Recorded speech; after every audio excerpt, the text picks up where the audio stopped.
El farmacéutico es uno de los lobbies más influyentes del mundo.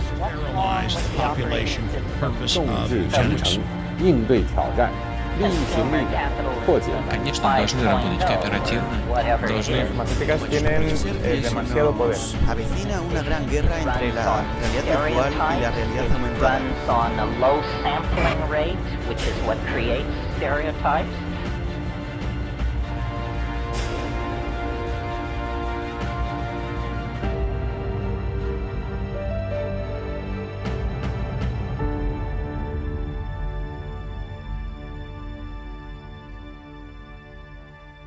Hola, ¿cómo están? Bienvenidos a esta nueva edición de Humo y Espejos.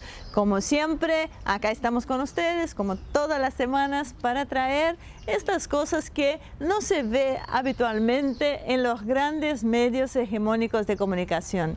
Así que antes de llevarlos con el invitado de hoy, que vamos a volver a trabajar sobre el tema de la inteligencia artificial, los avances tecnológicos. Esto es con nuestro invitado después del corte. Mientras tanto, ¿cómo estás, Azul? Marcelo, cuénteme qué es lo que nos traen hoy. Bueno, gracias, Ivonne. Vamos a empezar el programa de la fecha con la columna de Azul, como hacemos habitualmente. Y quedan un par de cositas pendientes de la última vez que charlamos. Sí, suele pasar. Y que, claro, el que quería Azul se quedó con ganas de decir algunas cosas más y tocar algunos otros temas con otro ángulo. Así que, Azul, te escucho.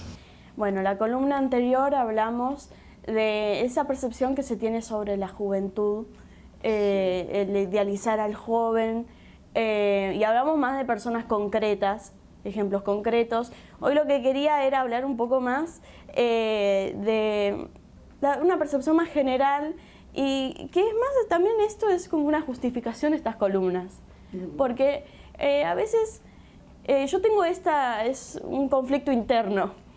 Nos vamos a poner, vos sos mi psicólogo hoy. Me traen acá para hablar de las cosas que le corresponderían a la juventud, a las cosas que le importan a los jóvenes, a los fenómenos sociales de hoy. Hablamos de cosas como del feminismo, hablamos de, no sé, las últimas que fueron de apropiación cultural, hablamos de ese tipo de temas. Y muchos me dicen, no solo en los comentarios, en la vida real también, bueno, pero eso, la gente se está muriendo de hambre, eso no importa, no es importante ahora, ¿por qué le estás dando bola? Y la verdad es que sí, tienen razón. Primero, hay cosas más urgentes hoy, sobre todo acá, pero al mismo tiempo... Lo urgente tapa lo importante. Al mismo tiempo, yo coincido que hay cosas más importantes, pero al mismo tiempo la gente que toma decisiones no piensa que haya cosas inmensamente más importantes, lo pone todo al mismo nivel. Y ahí es cuando entro en conflicto, porque digo, ¿hablo de esto cuando hay cosas más importantes para hablar? ¿O hablo de esto porque le quiero explicar a la gente que piensa que esto es importante, que al final no es tan importante? Yo creo un poco, porque un poco vos mencionás para qué viniste al programa, qué es lo que estás haciendo. Y yo creo que la idea de tu presencia acá era que empieces a contar cuál es la realidad de lo que está pasando entre los jóvenes. Y a veces hay un problema con los adultos, especialmente con los adultos que hacen política o que tienen una actividad, por ahí no de militancia, pero sí relacionada con este tema, que es una idea general de los jóvenes piensan de determinada forma y por ser jóvenes hay que escucharlos porque está bien. Y yo creo puntualmente que ni los jóvenes piensan como ellos quieren, y los jóvenes hay que escucharlos, pero por otro lado también, por ser jóvenes necesitan a veces un tutelaje, porque si a los 15 años sabes todo, a los 30 deberías saber mucho más, a los 45 ser un genio, y como no es tan mecánico el tema, no siempre pasa así, y uno ve en muchísimas culturas no occidentales que esto es inverso, es donde los años van dando sabiduría, entonces uno escucha y aprende. Era la necesidad de armar una columna y un espacio donde se entienda de qué hablamos cuando hablamos jóvenes. Entonces a veces por ahí uno exagera y trae cosas que, como vos decís, sí, no son las más importantes. No son, o tal vez sí lo son. porque a largo plazo son muy... Claro, ese es el tema, no son urgentes. Mucho lo que hablabas de escuchar a los mayores y eso. Escucho mucho el tema de, no, déjalos, que está bien que los jóvenes vayan y se movilicen, no me importa por qué, pero que se muevan, total, ya de viejos van a poder no calentarse por nada. Y me parece erróneo en varias cosas eso. Por un lado, no puedes movilizarte por lo que quieras. O sea, sí podés, pero me parece que hay cosas que son más importantes que otras y hay que darle un peso. Tiene que existir una jerarquía de... ¿Cuál es el sentido? Porque eso es una pregunta clave. ¿Por qué se movilizan hoy los jóvenes?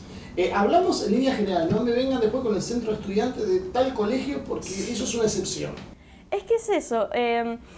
Vos hablas de un centro de estudiantes del Pellegrini, del Buenos Aires, de esos colegios que tienen una historia ya de movilizarse por diferentes razones. Y no estás hablando con el joven promedio. No. El joven promedio es el adulto promedio con unos años menos. Como hay un montón de adultos que se movilizan y van a marchas y hacen cosas, hay jóvenes que hacen eso y hay un montón que no les interesa, no les calienta. Y eso me parece que les duele verlo. Porque depositan todas sus esperanzas en la juventud y no quieren ver que la juventud es la misma juventud que hace unos años, o incluso menos motivada, porque lo que sí hay es más resignación sobre el futuro. Tipo, el tema ese de que trae de tanto individualismo, tanto egoísmo, te lleva a decir, bueno, ¿qué me importa? Yo quiero ahora vivir mi vida, o hacer lo que quiero y listo. O del otro lado, es un montón de jóvenes que lo que dicen es, quiero poder estudiar, quiero poder trabajar porque a mis papás no les alcanza, no me vengan con nuestras cosas, porque a mí lo que me importa es esto, sobrevivir. Entonces, para mí la mayoría de la juventud es eso, que después haya unos miles, decenas de miles, que vayan y salgan a las marchas por el aborto legal, a las marchas por a favor del veganismo, que marcharon, bueno, no era el veganismo, era por el medio ambiente, pero tenía una fuerte, terminaron echando a uno que vendía choripanes. O sea, tenía el tema del veganismo ahí fue fuerte. Ahí ves donde la falta de raciocinio sobre qué estás haciendo deriva en cualquier cosa. Y entonces creo que es eso, se idealiza demasiado el joven. Y vos cada tanto contás de cómo vos en tu propia juventud vos veías a gente de tu edad, de tu propia juventud, de tu edad, que no les importaba, querían hacer su vida y no les importaba algo más allá. Y hoy pasa lo mismo. Ahora, ¿se idealiza o se utilizan los jóvenes? Hablando de los sectores más politizados, ¿están idealizando o están...? Para mí las dos.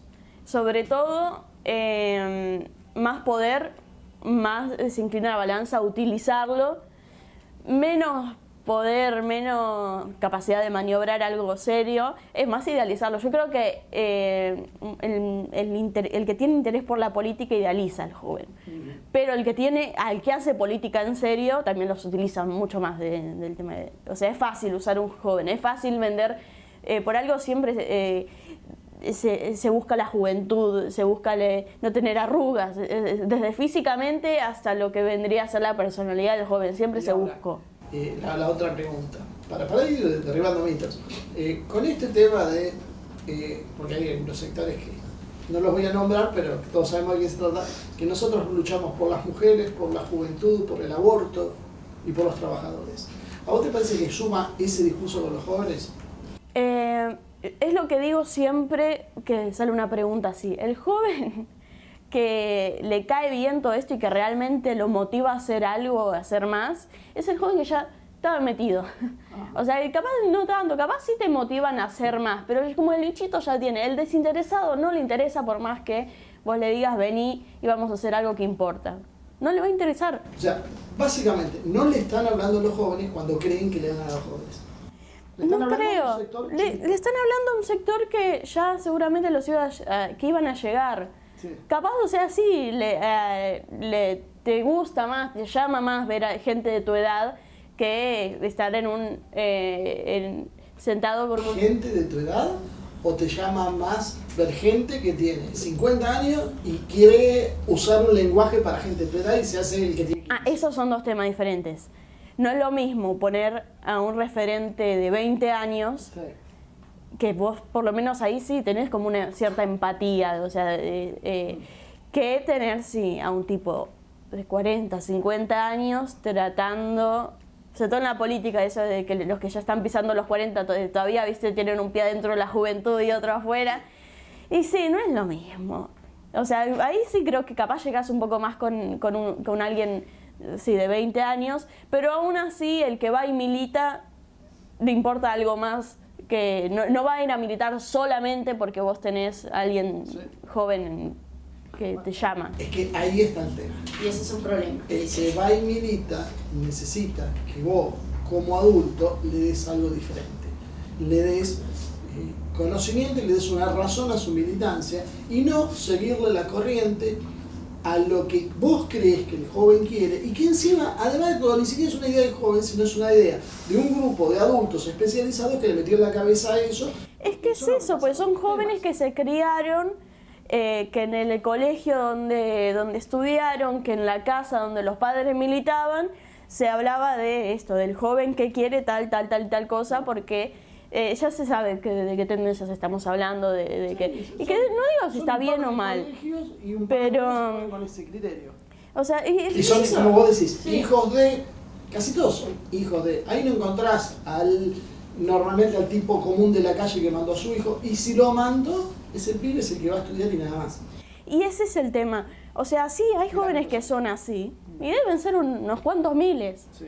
Pero, de nuevo, no es el grueso de la juventud, es como cuando te hablan, viste, del porteño, del de Palermo. O sea, es el Palermo de los jóvenes. Bueno, yo sé que tengo una visión bastante pesimista.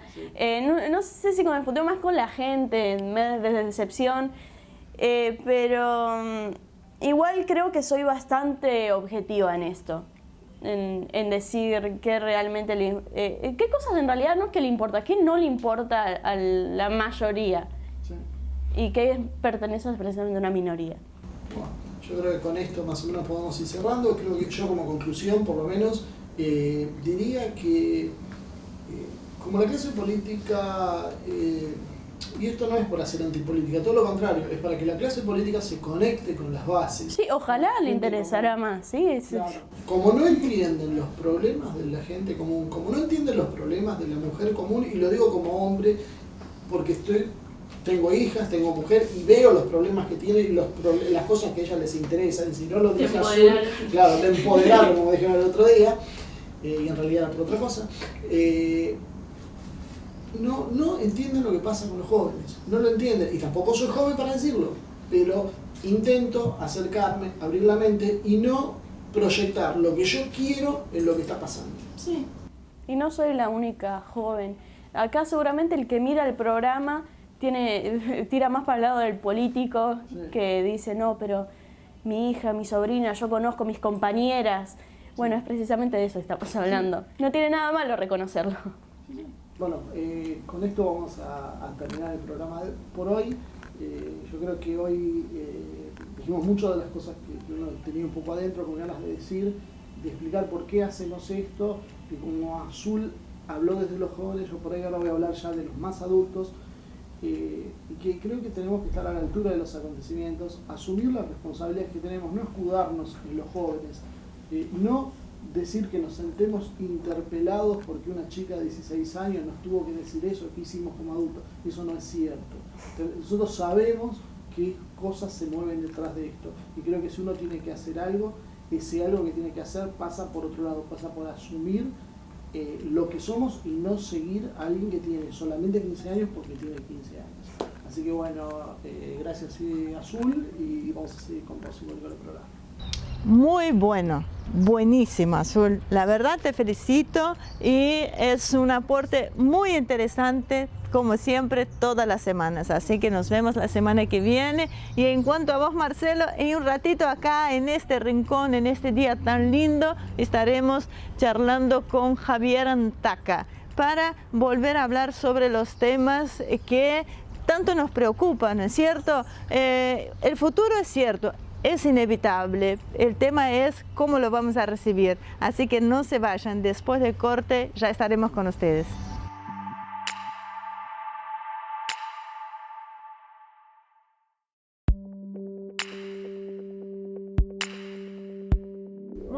ya estamos acá en este segundo bloque, tal como yo lo había dicho anteriormente. Aprovecho para agradecer a Darío Miscas de la JUPE, que viene trabajando en todo el sentido, principalmente por cedernos este espacio, por darnos la oportunidad de realizar acá estas entrevistas.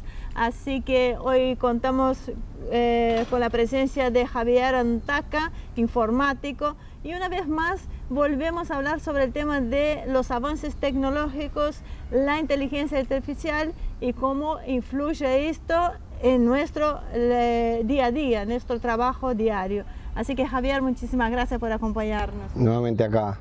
Nuevamente acá con nosotros, así que fue muy interesante la charla que hace unas semanas largas que subimos, que despertó mucho interés porque es un enfoque que, si bien hay algunos que están conscientes de esto, pero no la dirigencia política como debería ser, ¿no es así?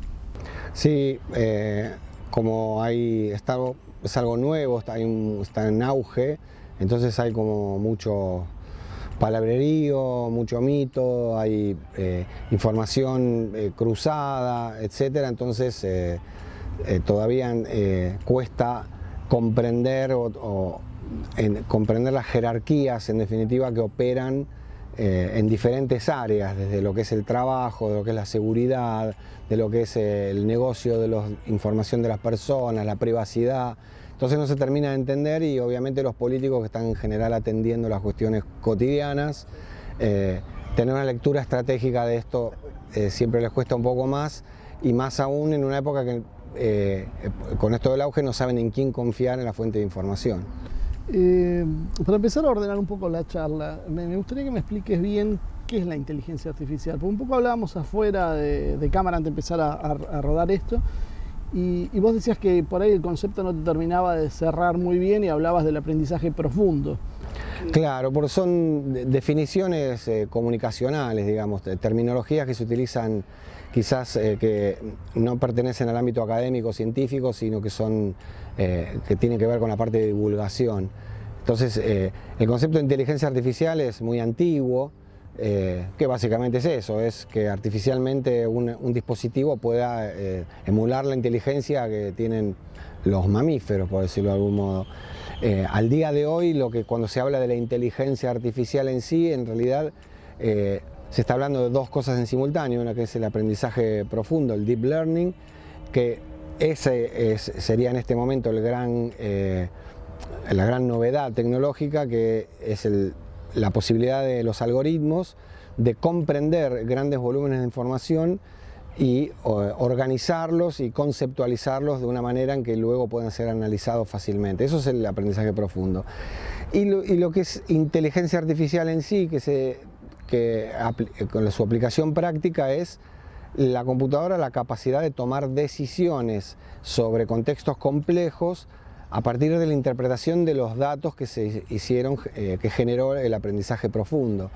Entonces la inteligencia artificial, por ejemplo, para que juega a juegos muy imposibles de jugar para el ser humano, sí, ahí está tomando decisiones, entonces sorprende por sus resultados. Para los casos donde más impacta el deep learning es en los casos que tuvieron mucho más impacto en la sociedad, como es el caso de Cambridge Analytica, y lo que es la manipulación de campañas o la publicidad personalizada a partir del análisis de grandes volúmenes de datos, o en otras cuestiones, por ejemplo, se utiliza en minería, en extracción de hidrocarburos, para analizar los datos de millones de sensores, miles de datos, para encontrar patrones. Eso sería lo que es en sí el auge del momento, es en poder encontrar patrones en grandes volúmenes de datos.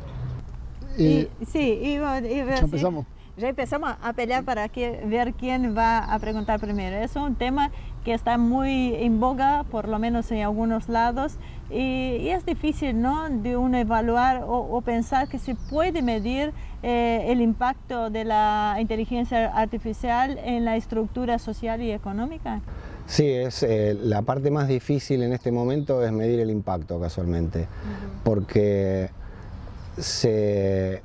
la penetración de estas tecnologías replantea el análisis de los modelos económicos de las tres economías, la primaria, secundaria, terciaria, luego el modelo de cuarta economía, se tiende a descomponer o tiende a ser interceptado porque el impacto de esto entra en todos los niveles a la vez.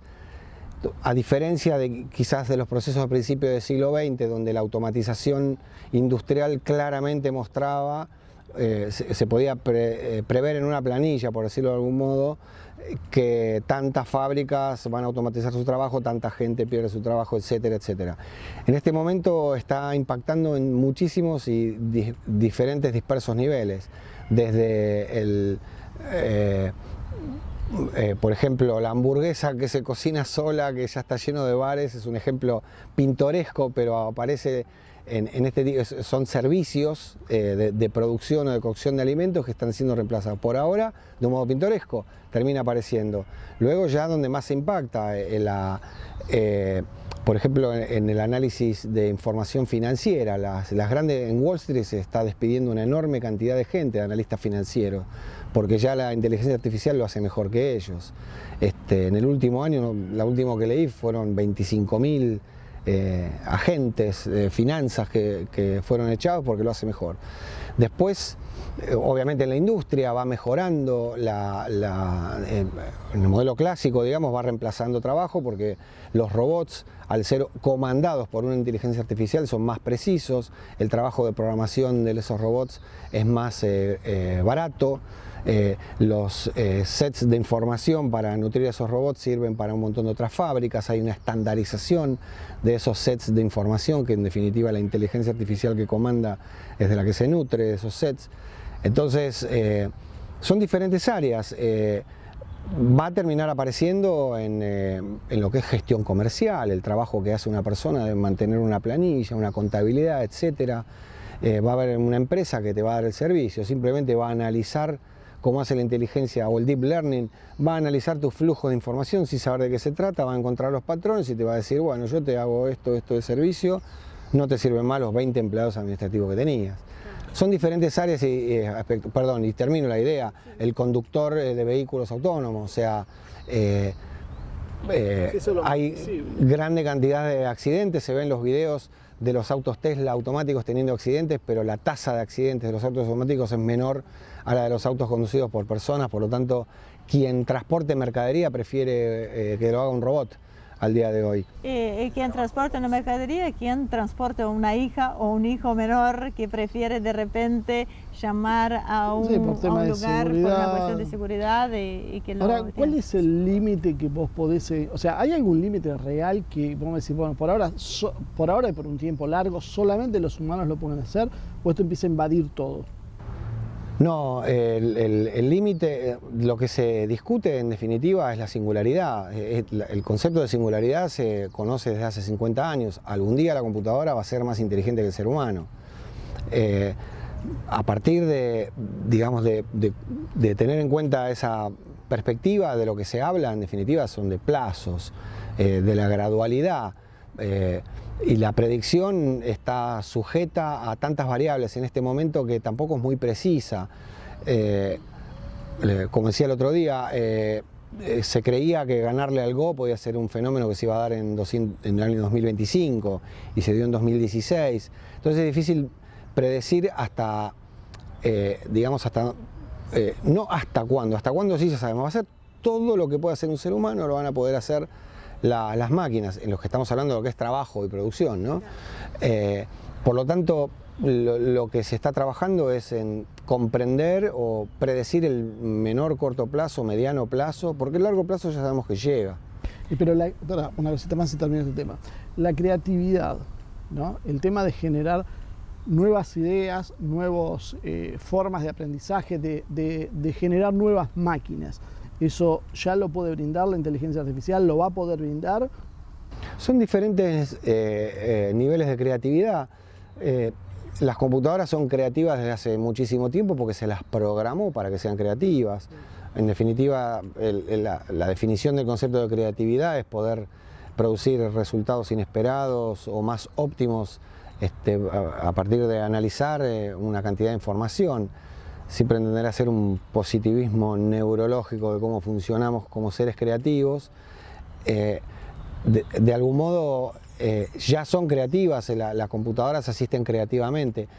Y por otra parte está el famoso experimento de la empresa de inteligencia artificial de Tesla, que redacta textos con una calidad de un redactor, un periodista común, redacta columnas, etcétera, sobre la temática que se le diga. Han publicado un pequeño pedazo de texto y prometen que no van a publicar el algoritmo hasta que no desarrollen un algoritmo capaz de detectar textos generados por inteligencia artificial, como sea, hasta que no creen la vacuna, pero ya está la capacidad de producir conocimiento. Bueno, conocimiento lo producen porque el análisis, que en farmacología se utiliza mucho inteligencia artificial, de producir conceptos nuevos ya lo está trabajando. De hecho, ganar el juego del Go, el Go genera conceptos, el mismo juego. Las jugadas maestras en Corea se anotan en un muro histórico donde hay 4 grandes jugadas maestras y la 5ª jugada maestra fue creada por la computadora de AlphaGo y figura en el registro de las grandes jugadas maestras. Eso es creatividad. Bueno, ahora a veces uno habla solo de la parte de creativa y de producción y lo imagina siempre en las grandes industrias, en los grandes escenarios, esta robótica, ¿no? Pero he visto algunos avances tecnológicos donde los robots por ahí se cocina una hamburguesa, como vos decís. Esto es una pregunta personal. Qué malo. No, el tema es que yo... que deja de cocinar, que deja de planchar y deja de lavar. ¿Cuándo? ¿Para cuándo? ¿Eso es factible? ¿A eso apuntás? Es muy patriarcal lo que vos hiciste y no me... Yo estoy deconstruido, así que no sé de qué habla. Bueno, ¿cuándo él podrá dejar de lavar los platos? ¿Cuándo él va a poder dejar de se preocupa cocinar? por mí, en el fondo era eso. Esta era la pregunta, porque incluso no lo veo con malos ojos y que quería que vos dejaras de hacer tanta tarea, mi amor, pero por otro lado también va a descomprimir en la pareja muchas disputas de quién lava los platos hoy, ¿no es cierto? Pero es cierto, hay ya una generación de robots que están preparados. En lo que es servicio doméstico, cuidado de personas, que creo que son los 2 puntos más acuciantes. Sí, servicio doméstico es la heladera que pide al mercado porque ve que falta leche.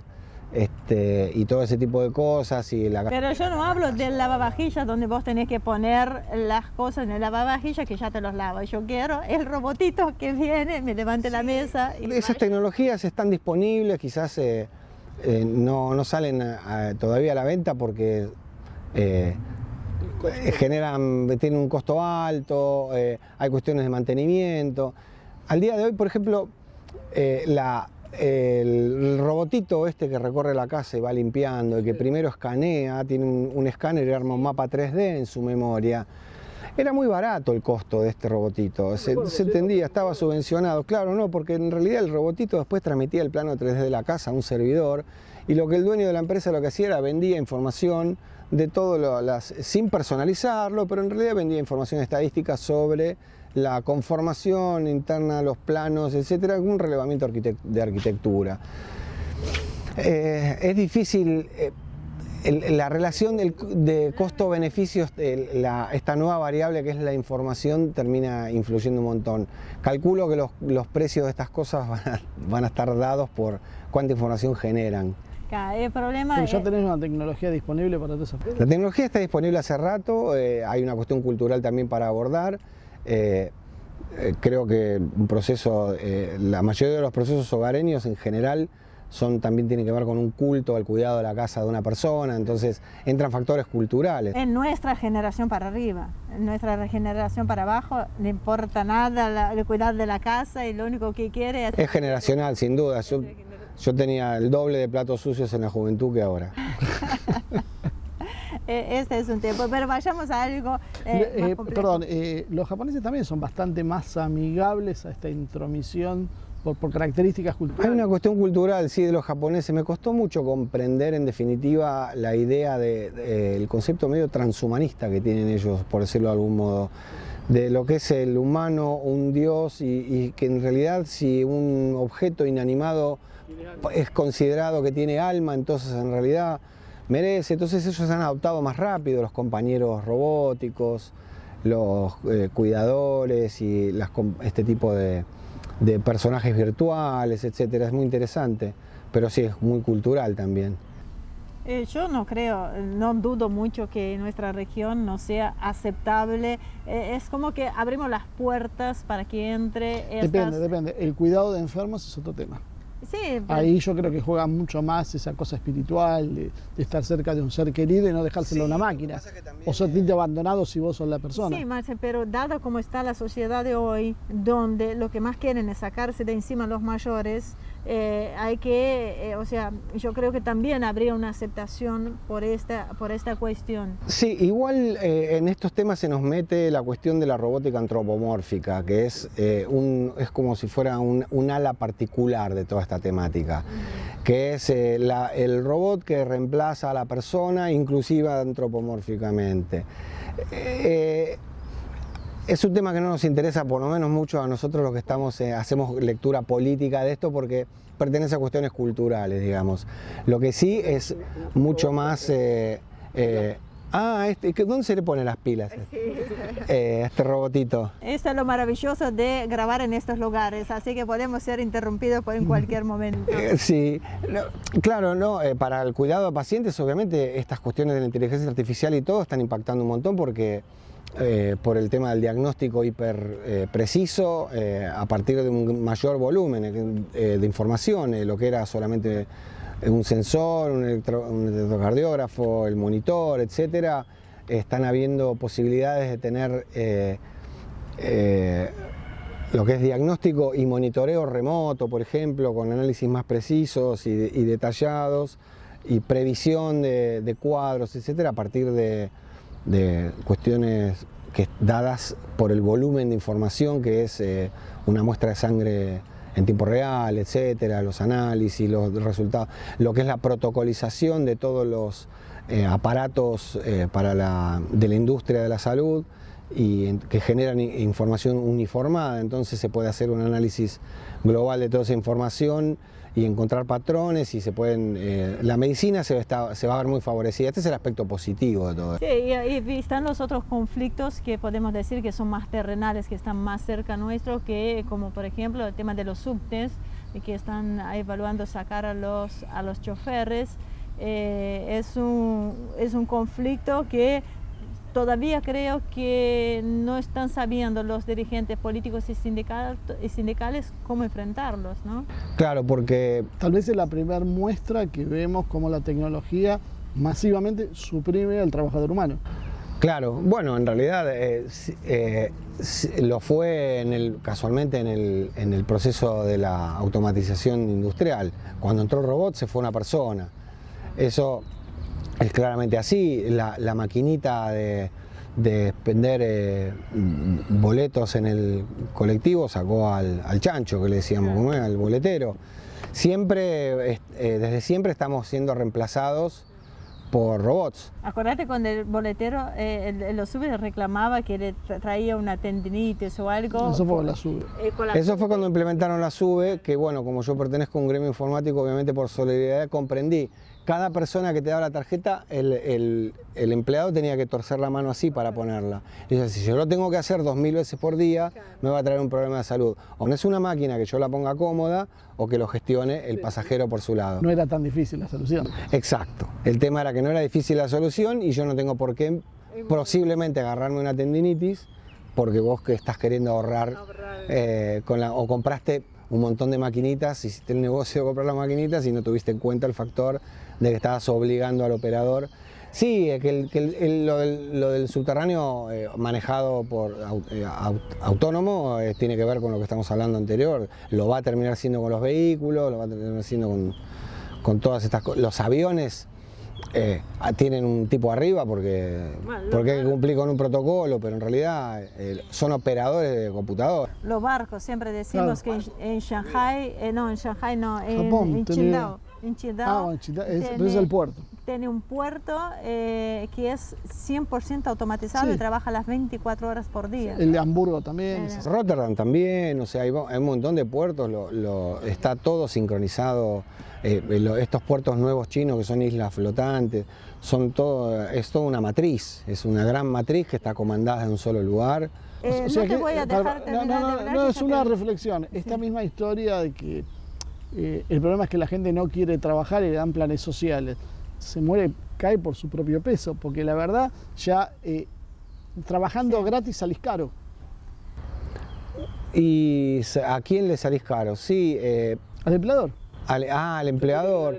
Sí, no, se supone que si alguien pone un emprendimiento por el cual quiere obtener una ganancia y para poder producir ese producto, valga la redundancia, necesita mano de obra humana, contratará mano de obra humana, sí, no recurrirá a máquinas. Un torno hoy hace el trabajo de que quizás hacían 5 torneros antes. Siempre será, la pregunta tiene que ver con la función social del trabajo, casi filosófico, pero si es a fines de lo que es renta, de lo que es la relación costo-beneficio, sí, va a seguir avanzando en todas las áreas de la actividad económica, va a seguir avanzando la robótica y la inteligencia artificial. Javier, te tengo que cortar, lo llevo a un pequeñísimo corte y ya volvemos. Así que no se vayan, enseguida regresamos.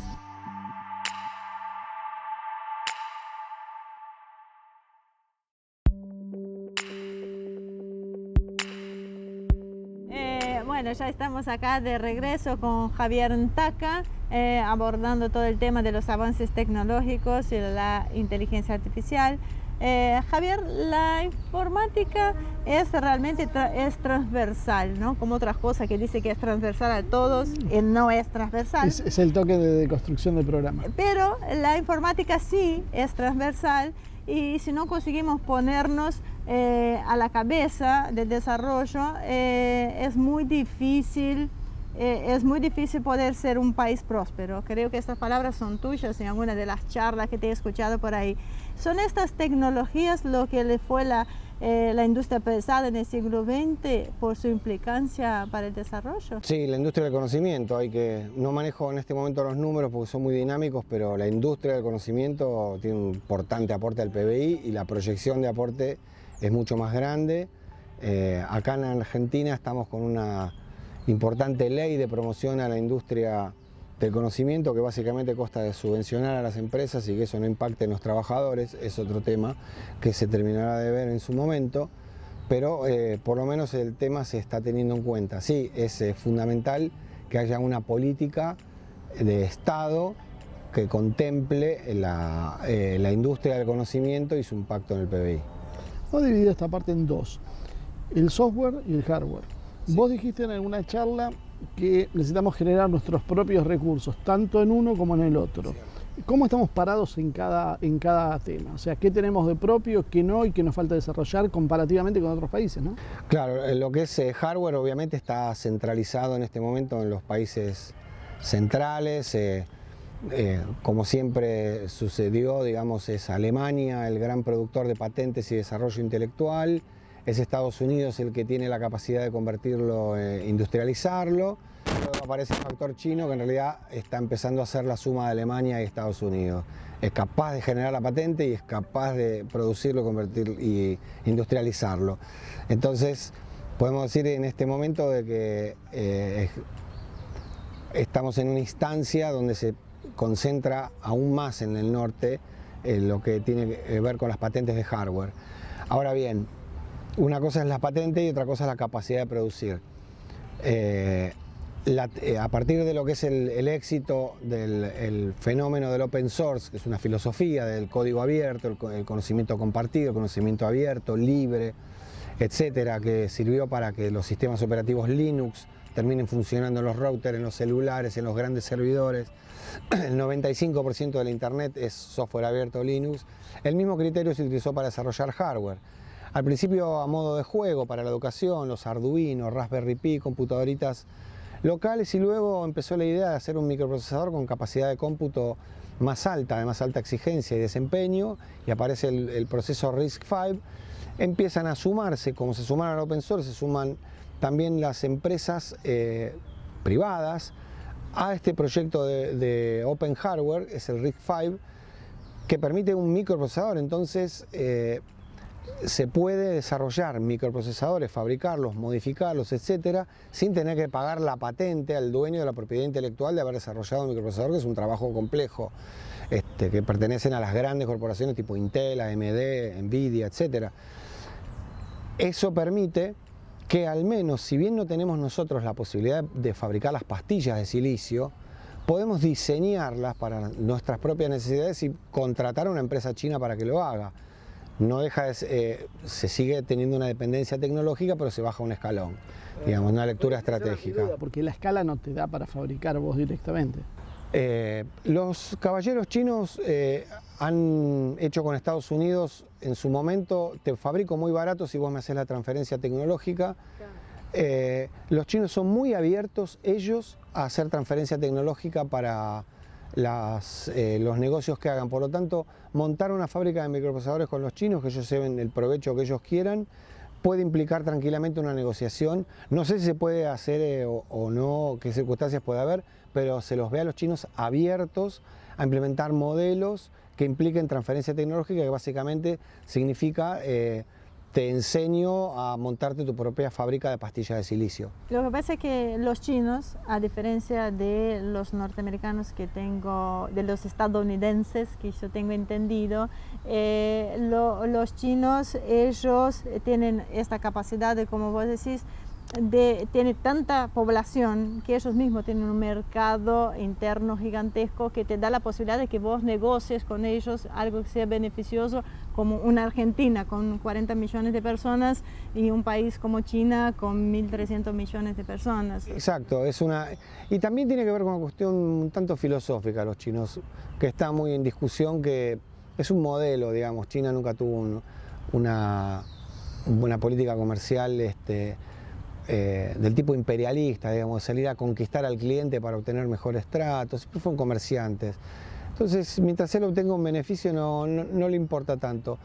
Es el modelo de la apropiación de la patente, digamos, es un modelo que tiene que ver con Alemania, con los países productores, que está bien, es una lógica del mercado, lo tengo yo y nadie más tiene que usufructuarlo. Pero cuando la informática creció a nivel software con una curva de desarrollo a partir de toda la inversión de las empresas, IBM, Microsoft, Sun, todas las corporaciones que desarrollan. Pero cuando las universidades y todos los militantes de esto empezaron a crear la información compartida, el software abierto y todo, eran vistos como unos visionarios, unos delirantes, los hippies, los idealistas, pero en la medida que empezó a funcionar, vos estás utilizando un software que no lo tenías que pagar porque era gratuito.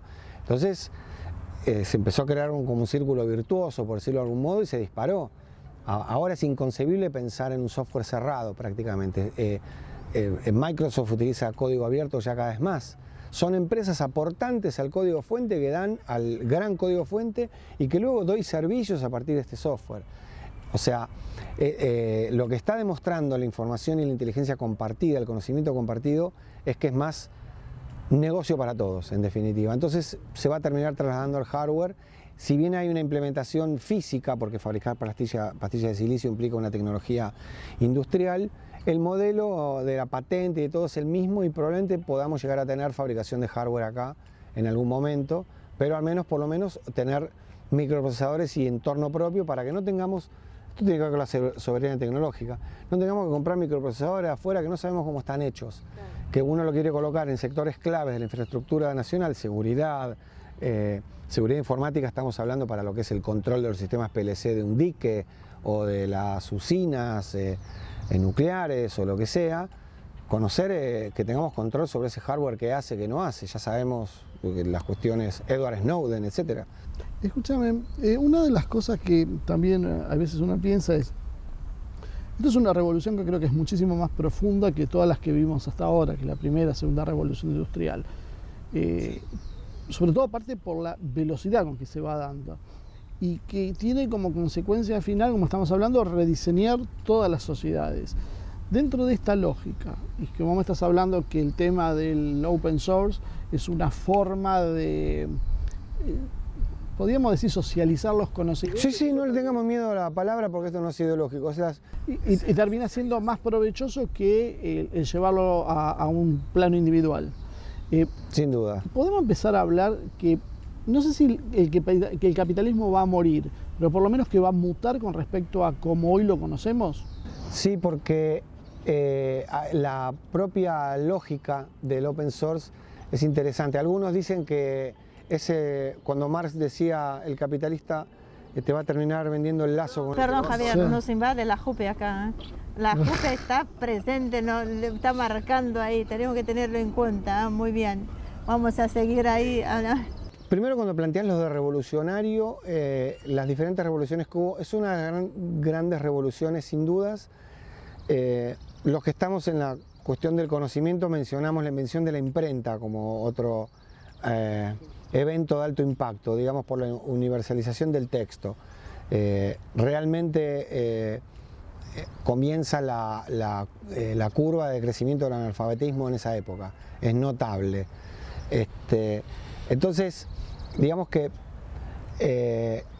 estos modelos donde el modelo del compartir, el modelo donde lo social prima sobre lo individual, etcétera, terminan hablando en definitiva de una eficacia de un modelo de producción para lograr los fines. Hay un libro muy interesante de Richard Dawkins que es El gen egoísta, donde él habla que el altruismo es el último fin del egoísta. Y es muy interesante el modelo. En definitiva, nuestro individuo egoísta, para lograr su fin, recurre en los otros. Esto está dado muy claro en este modelo del conocimiento compartido. Yo puedo tener algo que me interesa, yo puedo tener algo como individuo, pero desde lo colectivo se construye mejor y a partir de los consensos se construyen cosas que quizás se tarda más tiempo, pero son más sólidas. Voy a meterte en un tema que es bastante polémico, porque hay autores que dicen que los implantes biológicos y las modificaciones genéticas van a hacer una separación entre quienes pueden acceder a ello y quienes no, que serán mucho más competitivos, o sea que vamos a tener una élite que puede pagar, que tiene mejor desarrollo, que tiene más ayuda en este aspecto. ¿Cómo imaginás? Por ejemplo, la gente que puede pagar un plan de salud y la gente que tiene que ir a las 4 de la mañana a hacer la cola a un hospital. Acá lo llevarías al extremo en que alguien ya sería más inteligente por el acceso a todo eso que tiene. Pero una persona que está bien alimentada va a tener una capacidad cognitiva mucho mejor de una persona mal alimentada. El problema no... Lo único que se va... Esto va a terminar de... Esta injusticia se va a consolidar en otro aspecto nuevo. Es un tema que nosotros no le damos importancia porque lo consideramos que no escapa al paradigma de la injusticia social en definitiva. Terminamos siempre con que el problema es cómo repartir las ganancias. Por ejemplo, la cuestión de lo que se habla de, bueno, que ya está viva la persona que va a ser inmortal. Porque en 20, 30 años vamos a tener personas que van a poder vivir para siempre. Entonces eso va a generar una casta de inmortales. ¿Qué problema hay que una persona se quede tenga riqueza y no genere herencia o se la quede él o le herede un hijo o dos? Si está viva por 200 años y es una buena persona, importa tanto que si es una mala persona. O sea, ¿qué es lo que mide la importancia de las cosas? Que en realidad ahora somos todos unos monstruosos longevos comparados contra hace 70, 80 años. Ver tantos tipos de 70, 80. Ayer hablaba con un amigo y decimos, ¿te acordás cuando éramos chicos que los abuelitos que jugaban a las bochas eran personas de 60? Eran los descartados ya, 60 años jugando a las bochas. ¿Cómo 60? 60 años es un tipo ahora que te corre 2 cuadras y quiero decir, ya estamos siendo un poco transhumanistas, no hay una frontera visible. entre esto. Una vida inmortal pero miserable, Sí, pero ¿qué sentido tiene? Ya somos, la alimentación, la salud, eso ayudó a tener una vida, una perspectiva de vida mayor y una calidad de vida mejor. Ahora, con las modificaciones genéticas, supuestamente se acentúa, no solo se acentúa, sino que vas a poder elegir al pibe o la piba o el pibex que quiera tener. Claro, pero yo, por ejemplo, elijo, quiero tener un... Lo del pibex fue una broma por las dudas, los que nos enganchan recién y no Después viene el rosario de críticas abajo. Exacto. Claro, pero yo decido tener un hijo y voy y lo diseño. Exacto. Y lo diseño así. Y después le enseño. Lo que pasa es que los negros no quieren trabajar, querido. Lo diseñé mucho, pero le metí idioteces en la cabeza, entonces no importa mucho que sea diseño, va a ser un idiota igual. Quiero decir, lo siento por ponerme tan humanista, pero lo importante son los valores. Lo demás somos envases, que vamos y venimos, y los genes que nos arman. Vos estás diciendo, sí, hay gente que va a ser más inteligente. Insisto, estos jóvenes en perfecto estado, con visión de estas universidades norteamericanas caras, que logran colocar empresas y todo, porque tienen unas dietas y tienen una comida. Ya existen el Ubermensch nietzscheano, ya está andando. Son estas castas. Las castas siempre existieron. No nos gusta que esté. Eso es el trabajo político. Los que estamos los tecnológicos decimos, y sí, este sistema de castas también se va a alimentar de esto para perpetuarse. Y otra cosa que pensaba hablando de este tipo de cosas es ¿cuál es el límite de superpoblación que podría admitir un planeta donde vos extenderías los plazos vitales? ¿Esto tiene alguna relación con tantas ideologías que promueven la baja natalidad? ¿Vos pensás que realmente las élites, los que saben de esto ya de unos años antes que nosotros, estaban viendo un mundo para el cual empiezan a adaptar a las sociedades? Y te estamos sacando de lo informático al filosófico. No, pero yo siempre voy a contestar desde una perspectiva de estos términos, sin dudas. Primero, que hay la capacidad, digamos, de producir alimento y de espacio, estamos para más o menos unos 120.000 millones de personas en el mundo. Por unas cosas que anduve leyendo por ahí, muy interesantes, de análisis, de estadística. Todo el mundo viviría cómodo, toda la humanidad al día de hoy viviría muy cómoda con su parcela para producir comida en el estado de Texas, solamente, todo el planeta, eso es lo que decían. Y todos juntos, al lado uno del otro, entraríamos en las Islas Canarias, toda la humanidad. Es decir, o sea, es un mito el tema de que el planeta se agota. Es un mito absoluto. Hay varios mitos con estos temas. Me metí con el calentamiento global. Calentamiento global, que tiene que ver la acción humana, pero la Tierra siempre ha leído su propia partitura. La producción de alimentos, la contaminación es otro tema. El caso muy claro es China. Los chinos trazaron con la contaminación y con el desarrollo industrial un plan a 15 años. Bueno, durante tantos años vamos a quemar una cantidad de carbono que vamos a hacer un desastre. Pero de mientras vamos a ir pagando las tecnologías para esto, y lo otro, y lo otro, y lo otro. China está cumpliendo, China está poblando de nuevo de verde un montón de zonas, está teniendo una relación de eficiencia entre la producción de energía y la contaminación, una de las más altas. O sea, es una lectura política, siempre vamos a volver a esto, tiene que haber un control político de las personas, son todas cosas menores. Y por otro lado, cuando se habla de esto de la reducción de la cantidad de gente, las personas cuando envejecen y tienen miedo de morir, empiezan a tratar de ver el futuro como negro. Como los que hablan mal de la juventud ahora ya no respeta nada.